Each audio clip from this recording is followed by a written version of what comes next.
Nós estamos chegando já no final do nosso livro de Gênesis. Provavelmente nós vamos ter mais 2 semanas apenas, essa e mais uma. Vamos ver aí. Nós vamos continuar então nosso estudo nesta noite. Êxodo. Gênesis, depois de Gênesis a gente fala Êxodo. Gênesis. Nós vamos continuar a partir do capítulo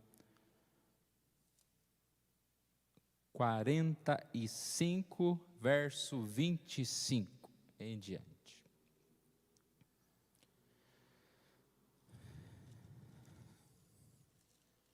Grande parte aqui desses capítulos, estamos na história de José. Nós temos falado, uma história que realmente mostra o amor e o cuidado de Deus, e como às vezes aquilo que você pensa que está dando tudo errado, é o caminho que Deus está utilizando para que tudo dê certo.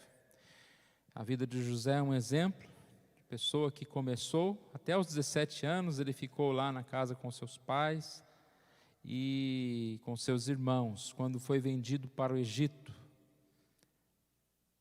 A partir daí, ele teve um momento de altos e baixos, trabalhando com Potifar, preso, depois trabalhando com Faraó, e aí foi o momento em que ele se torna esse grande governador. Uma pessoa que tinha muitas habilidades, mas nós sabemos que as habilidades de José vinham de Deus. Uma pessoa que foi tocada por Deus, sonhos, mas ele mesmo era alguém que dizia: isso que eu tenho, não é eu, é Deus que revela. E a história dele é uma história muito interessante, porque alguém que, vamos dizer assim, tinha tudo para dar errado. Às vezes a gente fala: fulano foi criado, e foi abusado, e foi rejeitado, por isso que ele é assim, por isso que ele é mau, por isso que ele é uma pessoa rebelde. José foi tudo isso, e ele se tornou um grande homem de Deus. Quantas vezes a gente fala: fulano se deu mal, era tão bonzinho, mas quando afastou da família, foi morar numa outra cidade, ou num outro país, bagunçou tudo, José foi morar longe de todos, teve oportunidades, estava no meio de egípcios, de pessoas que não temiam a Deus, que não conheciam a Deus. Tudo pode ter sido oferecido a ele, e ele disse: não. Como tentaria, como pecaria contra o meu Deus? Ele guardou Deus no coração dele. E quando os seus irmãos voltam, e aí a parte que nós estamos, seus irmãos são testados de todo jeito, porque ele queria ter certeza. Ele não vai perdoando instantaneamente, e ele também não vai atacando os seus irmãos. Ele faz uma análise, se esses irmãos dele realmente se arrependeram, mudaram, e a gente percebe então que ele viu a mudança nos seus irmãos. Capítulo 45 então começa dizendo: José dá-se a conhecer a seus irmãos, e ele então conta para seus irmãos que ele era José, e ele diz para seus irmãos que eles não deveriam se entristecer e nem ficar irritados por haver vendido. E aí as palavras de Gênesis 45, 5. Para a conservação da vida, Deus me enviou adiante de vós. No versículo 8 ele repete a mesma coisa: não fostes vós que me enviastes para cá, e sim Deus. E nós paramos então no momento em que José fala com seus irmãos para que eles voltassem e buscassem o seu pai. No versículo 24, explicando aqui um pouquinho dessa frase, não contendais pelo caminho, ou seja, o que passou, passou, olhem para frente, não fique tentando dizer que vocês fizeram alguma coisa errada ou certa. Vão e perdoem-se e sigam em frente. Vamos ler aqui 25 a 28. Então subiram do Egito e vieram à terra de Canaã, a Jacó seu pai. E lhe disseram: José ainda vive e é governador de toda a terra do Egito. Com isso o coração lhe ficou como sem palpitar, porque não lhes deu crédito. Porém, havendo-lhe eles contado todas as palavras que José lhes falara, e vendo Jacó seu pai os carros que José enviara para levá-lo, reviveu-se-lhe o espírito. E disse Israel: Basta, ainda vive meu filho José, irei e o verei antes que eu morra. A gente pode tentar imaginar, né, um momento desse. Seus irmãos, os irmãos de José chegam e contam para o seu pai que José estava vivo. No primeiro momento, o pai não quer acreditar e diz porque não lhes deu crédito. A gente não sabe, né? Muitas vezes porque ele não confiava nos seus filhos ou porque a história era complexa demais para se assimilar. E aqui foi um momento em que provavelmente eles contaram tudo o que tinha acontecido. Não, está vivo, mas como que está vivo? Ah, porque nós vendemos. Né? Eles devem ter contado todas as coisas. O texto diz que no primeiro momento ele não quer acreditar, mas por tudo que ele ouviu, contado todas as palavras, e por tudo que ele viu, vendo Jacó os carros que José lhe enviara. Ou seja, a comitiva, aquilo que chegou era algo muito rico, era algo que só poderia ser explicado a história que estava sendo contada. Era uma prova da história. Né? Igual nós chegarmos aqui e falarmos, olha, o governador lá do presidente, sei lá, dos Estados Unidos, tal, é nosso filho. E você chega com um avião presidencial, e você chega com presentes que só podem comprovar aquilo que estava sendo dito. Outra coisa importante de ver aqui é, mais uma vez, uma prova de transformação dos irmãos de José, quando eles falam, e aparentemente é alegria, José ainda vive e é governador de toda a terra do Egito. Você consegue ver essa expressão neles, né, de alegria. Eles não falam, José, imagina, é governador, a gente não é nada. Eles não demonstram inveja, não demonstram descrédito, eles demonstram alegria, porque José é governador de toda a terra do Egito. Nós percebemos então que realmente eles perdoaram uns aos outros, eles estão cumprindo, entendendo como Deus operou na vida deles. O que a gente vê nessa história toda, e sempre a gente, depois que a história está completa, é fácil analisar. A gente percebe que tudo isso ocorreu para que houvesse essa transformação, a união da família. O próprio Jacó precisava ser ainda mudado, precisava ainda de passar por essas fases. E principalmente esses irmãos de José, que estavam, de certa forma, totalmente desestruturados, uma família desestruturada. Passaram por essa grande dificuldade, essa grande angústia, para poder crescer. Aqui a decisão de Jacó, vendo os carros, ouvindo as palavras, reviveu-se-lhe o espírito, e ele disse, irei e o verei antes que eu morra. Reviveu-se-lhe o espírito, é porque ele ainda guardava uma grande tristeza pela morte de um filho, uma morte de um filho preferido. Imagina, né, você ter uma notícia que um filho que você considerava morto está vivo. Irei e o verei antes que eu morra. Não parece uma decisão fácil. Você pensa, um homem já idoso, sair da sua casa, e ali a saída foi, sai e leva tudo, vamos mudar para lá. A gente percebe aqui que a decisão dele está relacionada ao amor que ele tem a José, ao desejo de ver José. Não passou pela cabeça dele dinheiro que ele poderia conquistar em ser assim tão ligado a Faraó, ou qualquer outra coisa. Nem a fome ele está pensando numa hora dessa, porque ir para o Egito era fugir da fome, mas o que ele quer é ver o filho. A gente fica pensando, né, como às vezes a gente tem tantas preocupações financeiras, preocupações com alguns acontecimentos, algum agendamento, mas no momento da dor, da dificuldade ou da enfermidade, a gente esquece de tudo. A única coisa que a gente quer é a vida, é encontrar com alguém, encontrar com um parente nosso. Se você for fazer visita no hospital de uma família muito rica e uma família muito pobre, você não vai ver diferença alguma. Todos ali estão dependentes. O dinheiro não vai fazer muita diferença. Talvez diferença do hospital que ele está, mas independente do hospital, eles estão fragilizados. A única coisa que eles não querem, veja lá, eu quero um carro novo.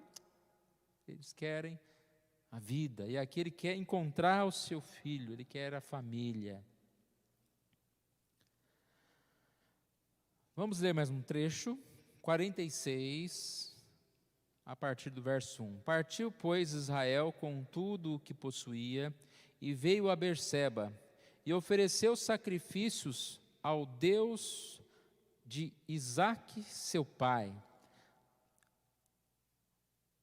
Só uma paradinha aqui.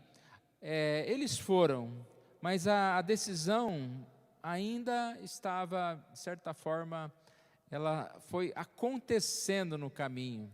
Esse Berseba é como se você fosse na divisória, chegando ao Egito e ainda estou na minha terra. E a decisão dele aqui é consolar-se, adorar a Deus, pedir orientação a Deus.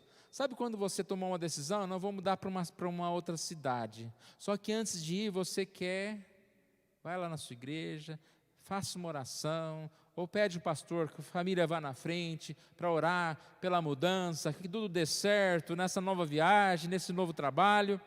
É isso que ele está fazendo aqui. Então ele toma precauções, é alguma coisa que ele não tinha feito ainda.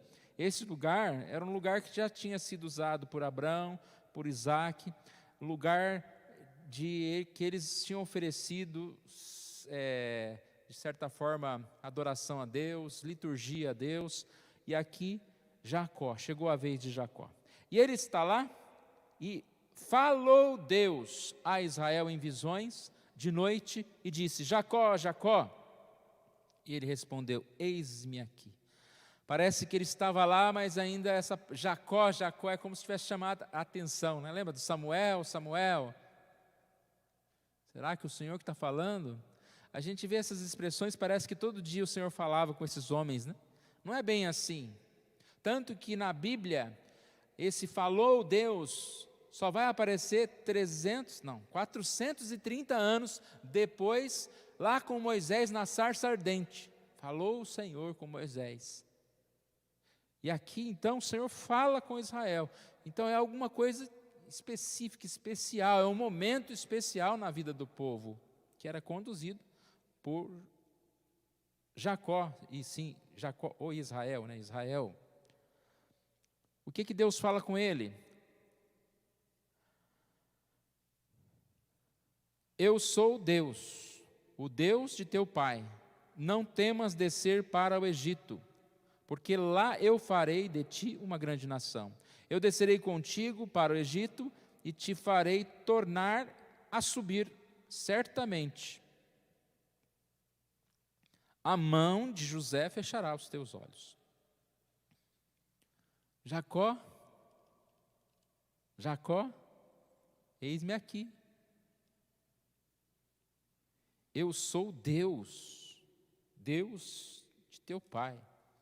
Para que ele tivesse certeza que Deus estava falando com ele. E se havia algum temor agora, esse temor pode ser dissipado, porque a promessa de Deus é: eu estarei contigo. Pode ir e depois vocês vão voltar. Jacó vai morrer, né? Mas o corpo dele ia ser trazido de volta. Mas a promessa de Deus é: vocês vão e vocês voltam, eu estarei com vocês. Interessante que a promessa de Deus aqui nunca foi: podem ir que vocês não vão passar por nenhuma dificuldade, vocês não vão sofrer, vocês não vão ter nada de, nenhum problema. Mas qual que é a palavra de Deus aqui? Eu estarei com vocês. É sempre essa promessa de Deus, né? Sigam em frente na jornada. Vai, volta, faça, não faça, eu estarei com vocês.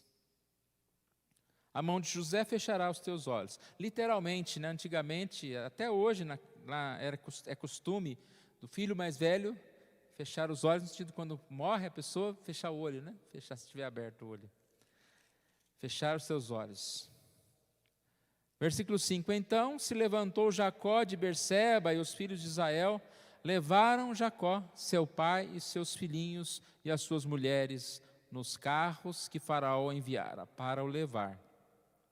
Tomaram o seu gado e os bens que haviam adquirido na terra de Canaã e vieram para o Egito, Jacó e toda a sua descendência, seus filhos e os filhos de seus filhos, suas filhas e as filhas de seus filhos, e toda a sua descendência. Levou-os consigo para o Egito. No versículo 5 a gente percebe uma ação decisiva. Então se levantou Jacó de Berseba. Se houve uma parada, Deus fala: vai, eu estarei com vocês. Não houve mais nenhum problema de tomar a decisão. Como é bom quando a gente pode tomar uma decisão diante de Deus assim. Deus fala: vai, e você age imediatamente. O duro é quando Deus fala: vai, você fala: Senhor, comprova, Senhor, mais uma vez, ou seja, eu não quero ir. Deus falou: vai, vai. Levaram Jacó, aqui dá a ideia da realidade. Qual a realidade? Ele estava fraco, era um homem que precisava ser guiado pelos seus filhos. Mas também nós vemos a disposição. Qual era a disposição de Jacó? Em ir. Lá no versículo 7, no final diz: levou-os para o Egito. Jacó levou-os para o Egito. Levou os seus filhos, levou suas filhas. Era a disposição. Então as duas coisas estão juntas, né? A realidade que o levaram, mas ele levou. Ele era ainda o líder, o que conduzia a família. Agora nós vamos pular uma partezinha aqui, porque dos versículos 8 a 27 é o nome dos filhos, a genealogia. E nós já vimos aqui que levou consigo para o Egito. Levou quem? Todos, seus filhos, filhos de seus filhos, filhos das filhas, todo mundo. Nós não vamos ler, mas são os filhos de Ruben, Simeão, Levi, Judá, Issacar, Zebulon, Gade, Asser, Naftali, Benjamim, Dan. Aí fala os filhos de José que já estavam no Egito. Versículo 26. Todos os que vieram com Jacó para o Egito, que eram os seus descendentes, fora as mulheres dos filhos de Jacó, todos eram 76 pessoas. E os filhos de José, que lhe nasceram no Egito, eram 2. Todas as pessoas da casa de Jacó que vieram para o Egito foram 70. Então há aquele número redondo, 7 vezes 7, 7 é o número da perfeição, é uma família que representa esse povo de Deus. E aí a gente vê então a entrada deles.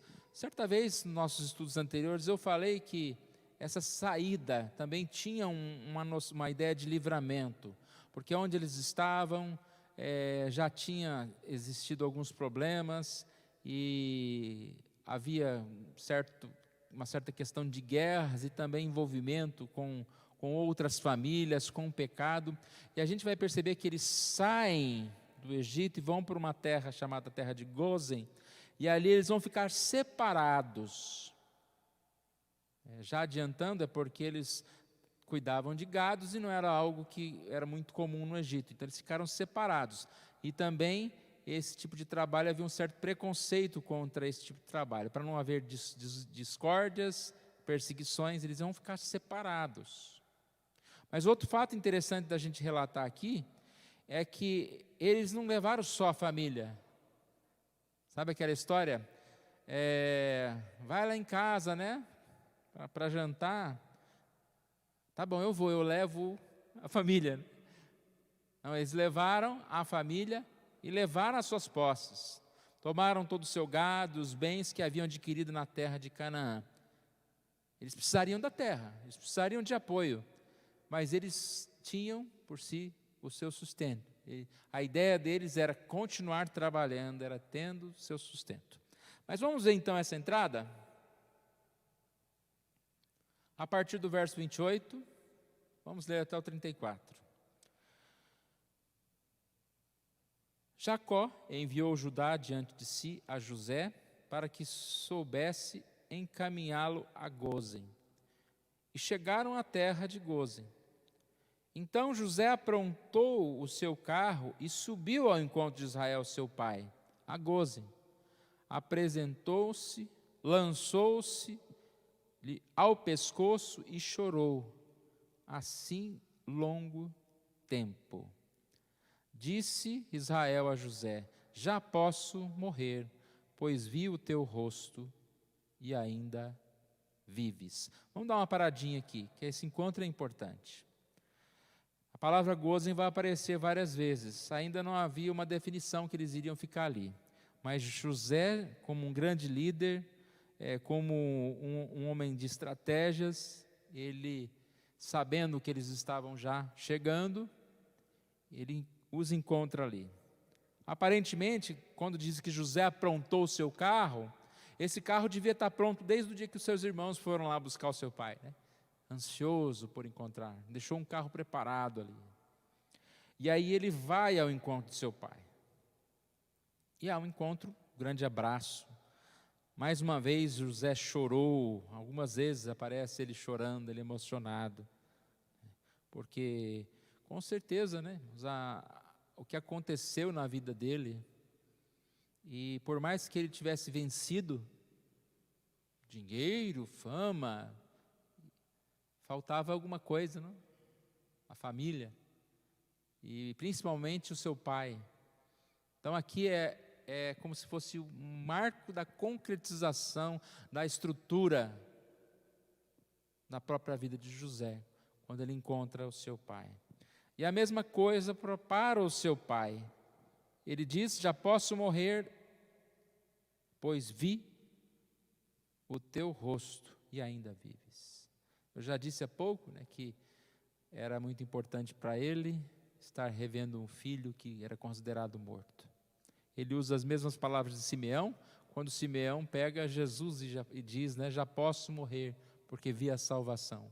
A gente falou algumas vezes que José é um tipo de Cristo, e quando ele está aqui, além da questão familiar, Jacó consegue entender esse propósito, essa proposta de Deus, em seguir a partir dessa liderança, desse momento em que José está com eles, está cuidando da família.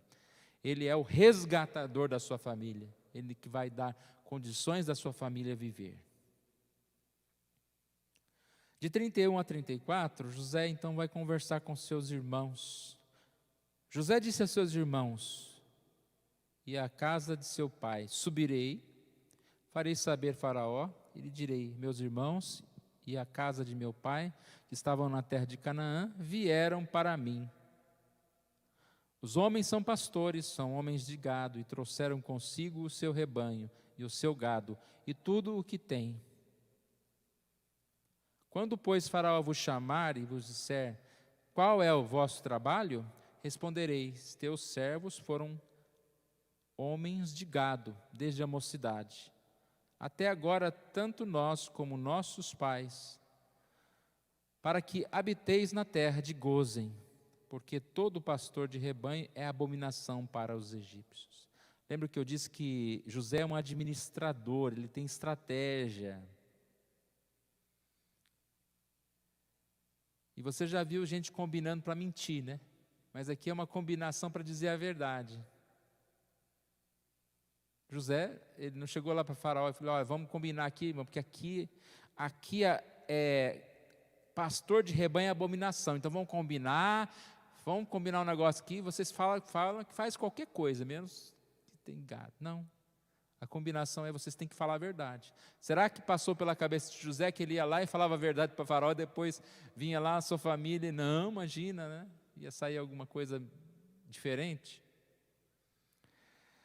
Mas tudo o que ele está falando tem também um propósito, como eu disse, para que eles pudessem ficar em Gósen. Eu acho interessante também a forma de José tratar com Faraó. Vamos ler aqui, depois eu falo o que eu estou pensando agora. Capítulo 47. Então veio José e disse a Faraó: meu pai e meus irmãos, com os seus rebanhos e o seu gado, com tudo que tem, chegaram da terra de Canaã, e eis que estão na terra de Gósen. Tomou 5 dos seus irmãos e os apresentou a Faraó. Então perguntou Faraó aos seus irmãos, aos irmãos de José: qual é o vosso trabalho? Eles responderam: os teus servos somos pastores de rebanho, tanto nós como nossos pais. Disseram mais a Faraó: viemos para habitar nessa terra, porque não há pasto para o rebanho de teus servos, pois a fome é severa na terra de Canaã. Agora, pois, te rogamos, permitas habitem os teus servos na terra de Gósen. Então disse Faraó a José: teu pai e teus irmãos vieram a ti. A terra do Egito está perante ti. No melhor da terra, faze habitar teu pai e teus irmãos. Habitem na terra de Gósen. Se sabes haver entre eles homens capazes, põe-nos por chefes do gado que me pertence. Até aqui. Então eu disse que tudo tem uma estratégia aqui, José. Lembra quando José revela o sonho de Faraó? No final ele diz, não só o que o Faraó pretendia ouvir, que era a interpretação do sonho, mas no final ele diz: olha, e você vai precisar de um administrador, de alguém que cuide de tudo, de alguém que nesses anos de bonança saiba separar as coisas e tal. Lembra que nós falamos, José não se oferece, fala: olha, modéstia à parte, mas você não vai encontrar ninguém tão bom como eu, né? Então assim, sabe, então você poderia me pôr sobre administrador de toda a terra do Egito. Ele não vai falar isso. E Faraó olha para ele e fala: mas quem eu poderia encontrar com tamanha sabedoria e temor de Deus senão José? E aqui acontece algo parecido. Gósen, essa terra, eles já estavam lá. E agora, quando ele fala com Faraó, ele diz: estão na terra de Gósen. Já é uma ideia para Faraó. Ou seja, eu coloquei eles ali. Faraó, de certa forma, entendeu. Olha, eu achei bom, coloquei eles ali. Depois os seus irmãos pedem. Eles pediram que habitem os teus servos na terra de Gósen. E o Faraó, além de permitir, ele ainda tinha gado, tinha pastores, e fala: vocês então fiquem lá, e o que pertence a mim também, o gado que pertence a mim, vocês vão ser aqueles responsáveis por eles. Então eles arrumaram ainda um trabalho, né? Chegaram lá de pessoas que estavam como peregrinos, agora eles são funcionários de Faraó. Tudo foi se encaixando. E a gente percebe aqui, mais uma vez, a mão de Deus. E como eu disse, irmãos, eles iam ficar separados, eles vão crescer, se multiplicar. A gente vê lá em Êxodo, né, como se tornou tão grande. Mas eles tiveram um cantinho lá deles, né, um cantinho não, era muito grande, extensão de terra enorme, né, parece que eu li 2.000 quilômetros de extensão, alguma coisa assim. É um momento que a gente percebe, mais uma vez, um homem ímpio, o Faraó, sendo bondoso. E como não ser? Porque ele entendeu que por causa de José, por causa das orientações de José, e por causa do Deus da família de José, ele era o homem mais rico do mundo. E ele era alguém que estava, para ele foi fácil, né? Não, José, toma conta aí, eu vou lá descansar lá, tudo que você fizer tá bom. Mas ele poderia sim dizer não, né? Não, eu vou escolher um outro lugar para a sua família. Vamos ler mais um pedacinho? Depois, a parte daqui do 13 em diante, eu vou contar sem ler. Mas vamos ler mais essa parte aqui. Perguntou Faraó a Jacó. Não, versículo 7. Trouxe José a Jacó, seu pai, e o apresentou a Faraó. E Jacó abençoou a Faraó. Perguntou Faraó a Jacó: quantos são os dias dos anos da tua vida? Jacó lhe respondeu: os dias dos anos das minhas peregrinações são 130 anos. Poucos e maus foram os dias dos anos da minha vida, e não chegaram aos dias dos anos da vida de meus pais, nos dias das tuas peregrinações. E tendo Jacó abençoado a Faraó, saiu de sua presença. Então José estabeleceu a seu pai e seus irmãos, e lhes deu possessão na terra do Egito, no melhor da terra, na terra de Ramassés, como o Faraó ordenara. E José sustentou de pão a seu pai e seus irmãos, e a toda a casa de seu pai, segundo o número de seus filhos.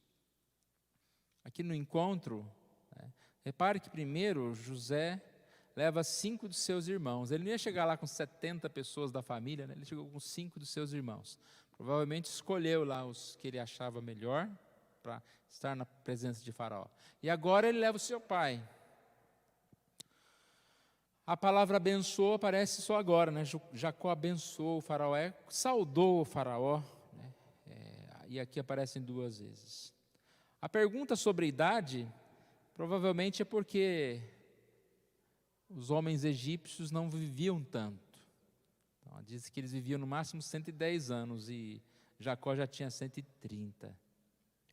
Mas ele ainda diz que são poucos, né?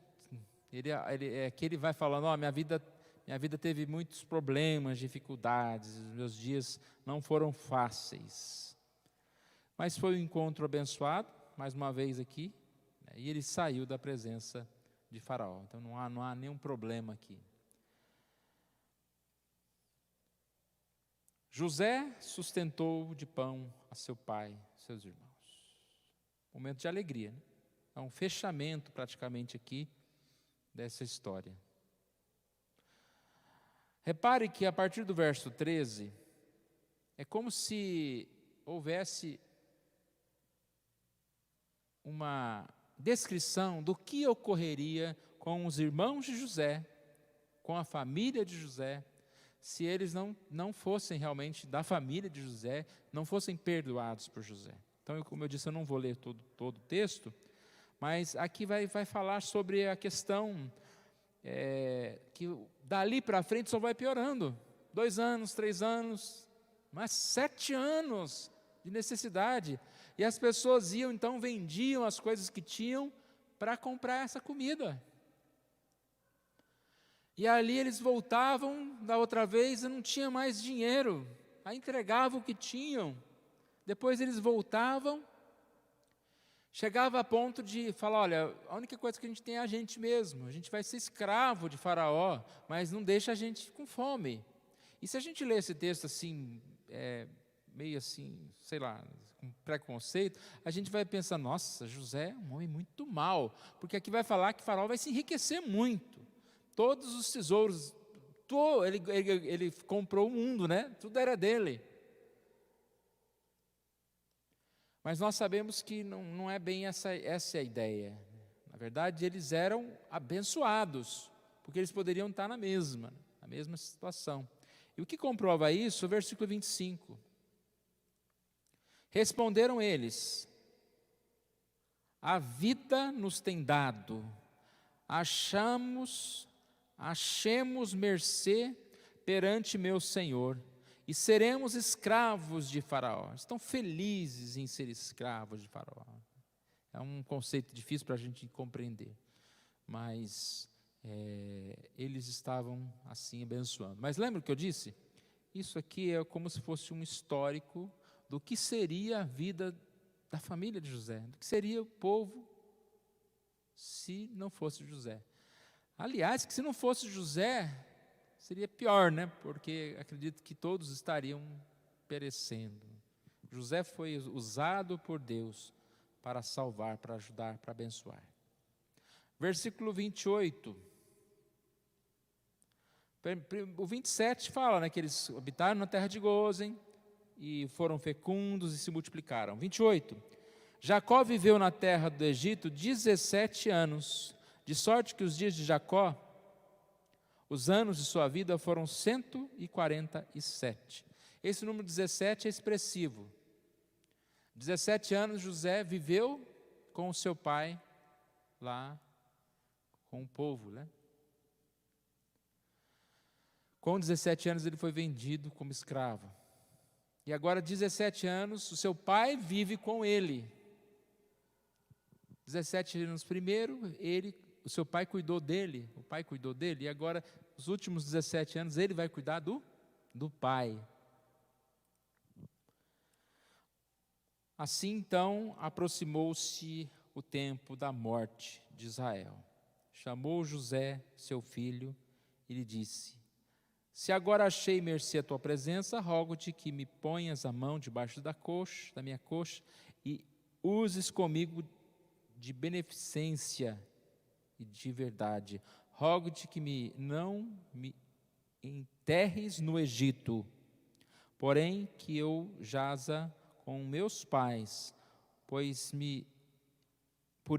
me levarás do Egito e me enterrarás no lugar da sepultura deles. Respondeu José: farei segundo a tua palavra. Então lhe disse Jacó: jura-me. E ele jurou-lhe, e Israel se inclinou sobre a cabeceira da cama. Nós vamos parar aqui. Então a gente percebe que a vida de José, de Jacó, dos seus irmãos, foi realmente uma história conduzida inteiramente nas mãos de Deus. Quero repetir o que eu disse a respeito de Jacó. Jacó teve uma velhice abençoada. Não é porque a pessoa envelhece que ela vai ficar madura, vai ser abençoada, ela vai se tornar melhor. Às vezes não, né? Tem gente que quanto mais velho fica, pior fica. Mas pela graça de Deus, a maioria de nós temos essa experiência. A partir da nossa conversão, quanto mais o tempo passa, nós tiramos lições e crescemos diante de Deus. Essa é a história de Jacó. Tem uma frase que diz que para os ignorantes a velhice é o inverno, para os eruditos é a colheita. Então a gente percebe que para aquele que não temeu a Deus, aquele que não buscou a Deus, quando ele chega na velhice é um pior momento, né, da vida dele, porque não tem esperança e nada mais. Mas para aquele que serve a Deus, como Jacó, é o momento da colheita. Ele está ali colhendo, ele está ali sendo abençoado. Ele aprendeu várias lições. Ele experimentou a bondade de Deus na história. Ele, José, seus irmãos, e assim cada um de nós tem a oportunidade de perceber na história a mão de Deus. Lembra que eu disse? A promessa de Deus é: eu estarei com vocês. Para onde vocês forem, vamos para o Egito, eu estou indo com vocês. Talvez Jacó para ali para adorar em Berseba, lembrando das experiências ruins que Abraão e Isaac tiveram no Egito. Mas Deus diz: não, pode ir em paz, vai para lá. É assim a nossa vida. Deus constantemente age com bondade na nossa vida. E ver essa benevolência de Faraó, o ateu, também é algo que nos impressiona. Desde a escolha de José, nós falamos como ele confiou em José. E agora ele confia numa família, na família de José. Nós vamos terminando por aqui, vamos orar, e aí assim a gente continua a partir deste momento. Vamos colocar em pé, vamos orar ao nosso Deus. Deus esteja nos abençoando. Obrigado, Senhor, pela Tua palavra, pelo estudo desta noite, pelo momento em que nós cantamos, podemos estar aqui agora, Deus. Obrigado, Senhor Deus, porque sabemos que em todo o tempo, todos os lugares, independente das situações, o Senhor não nos abandona. Nós te pedimos que o Senhor, ó Deus, esteja nos fortalecendo, principalmente nos dias difíceis que nós estamos vivendo. Colocando em nós, no nosso coração, a paz, certeza, Deus, que podemos descansar em Ti. Sabemos que, por mais difíceis que sejam os momentos, ó Pai, o Senhor é aquele que conduzirá a nossa vida para a vitória, para a liberdade, para a melhor, ó Deus. Obrigado por esta mensagem, por essa história registrada nas Escrituras, e que através dessas histórias nós possamos entender que o Senhor é o mesmo Deus que opera em nós hoje, na nossa história. Que o Senhor Deus nos abençoe, nos leve em paz para as nossas casas, nos fortaleça em tudo. Nós oramos em nome de Jesus. Amém.